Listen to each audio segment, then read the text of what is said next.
Hey everybody, this is Robert with Hush Performance, and welcome to another edition of How to Yard. Alright, so I'm winded. I'm at a junkyard that the import section is entirely uphill, but I don't know what percentage it is exactly, but it is tough work to bring your tools all the way up here to try to be quick at the same time while trying to get an engine hoist, which might be in our background somewhere. You can barely see it. Well, we came for this element right here and no one was on it, and it's relatively late in the day, and I'm surprised that no one has gotten to it yet. But the first thing that we need to do is get on it right away. You need to get a jump on this, make sure that you secure the part. Don't go messing around looking at other cars in the yard. Don't second guess.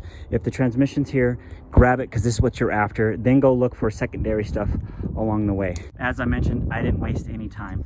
I got my tools up around this area, made it look like I was working, and then I decided to take a look around. Well, what wasn't posted was a TSX. Tomorrow it's going to populate on the website. It usually takes about 24 hours. We're the first one on the scene.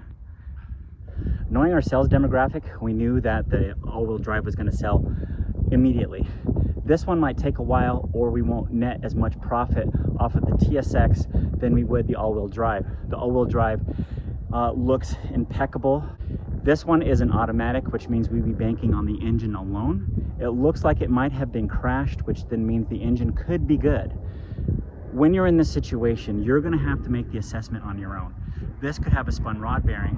While you're pulling this one out thinking you can get the all-wheel drive later, someone could show up and pull that before you're finished taking this one out. That was the choice that we decided to make. The transmission's out, and then we're going to pull this engine out. But what's really cool about this one is we're going to pull this engine out, but we left the clutch and flywheel over there along with the engine harness. You want the manual pressure plate and flywheel bolts, and if you need a flywheel, you might as well. But I left it there because what's more important is me getting this motor out, and I didn't want to spend any more time over there than I needed to, because everybody's going to be after this transmission. Now that the transmission's gone, that engine harness and clutch and flywheel, chances are, will still be there when we're finished pulling this motor out. When we get the motor out, we'll go over there and piece everything together. We're back at our shop now, and this is essentially what we put together at the junkyard. We just ran out of time over there. They were almost closing, so I couldn't really get video of me assembling this while I was there, but this is basically what I was talking about. We got a full complete swap, clutch, flywheel, starter.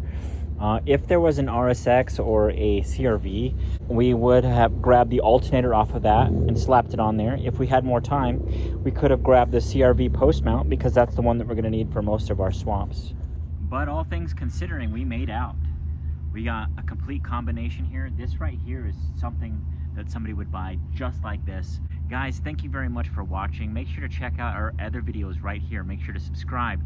Make sure to check out our website at hushperformance.com. And like always, happy tuning.